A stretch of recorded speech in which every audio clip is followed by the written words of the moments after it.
Today I'm going to introduce you to my favorite Facebook metric.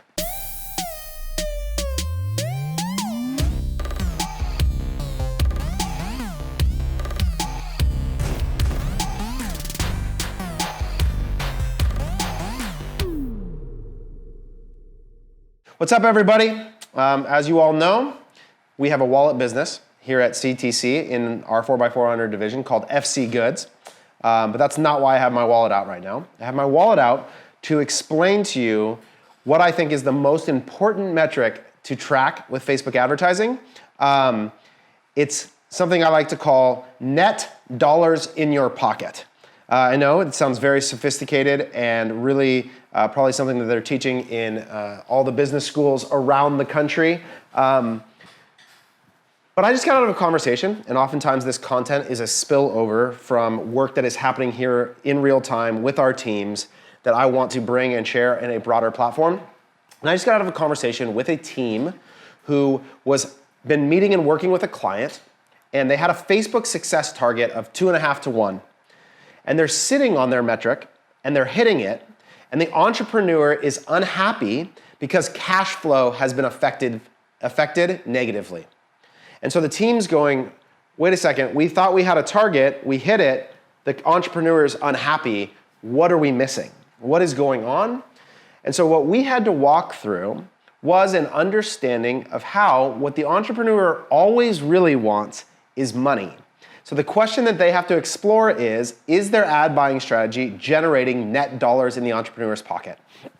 And the reason it wasn't was because they had begun to focus on a subset of SKUs that have a lower AOV, so the volume that they were getting was not compensating for the reduction in AOV despite the same efficiencies on platform.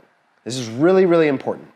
So I'm gonna try and walk through some math, which I don't like doing in the air, and I don't have a whiteboard here with me, but I'm gonna do my best to walk you through it. Imagine for a second, you have a product that you're selling for $10, okay?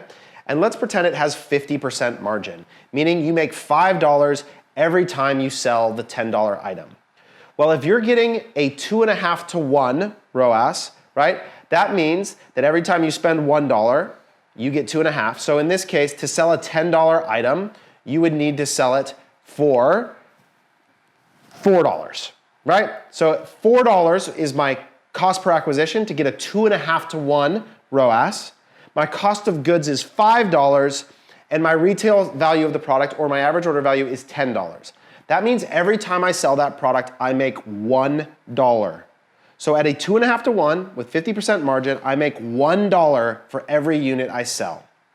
Now, let's imagine a scenario with the exact same numbers from a percentage basis. A 2.5 to 1 ROAS, a 50% margin, but a $20 AOV. Now, very simply, I would be making $2 every time I generate the same outcome versus $1 on the $10 AOV, right? The end result is a 10% net margin, but in one case it's $2 real, and in another case it's $1 real. And this is the problem when you deal only in percentages or ROAS numbers, which are measures of efficiency, is that it neglects gross dollars, which at the end of the day, for an entrepreneur who has to pay their bills and has fixed costs like rent and payroll and inventory purchasing and all these things, the most important thing to them is their cash. It's the cash flow. And one of the reasons that we understand this so well and that we believe we have a unique vantage point to support entrepreneurs in their growth is because we own e-commerce businesses.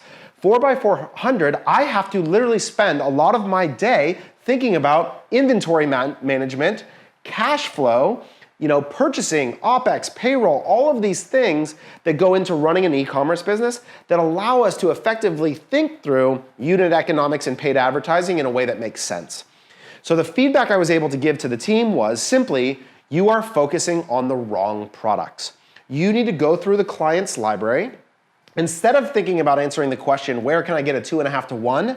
Think about the question, where can I generate the most net dollars? Because it's very possible that based on the unit economics of their product catalog, there may be a product that you could actually get a 2.2 or a 2 to 1 ROAS and generate a better net result in terms of dollars.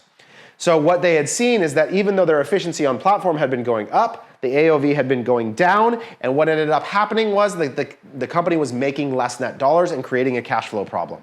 So this is just simply an issue of focusing on the wrong metrics.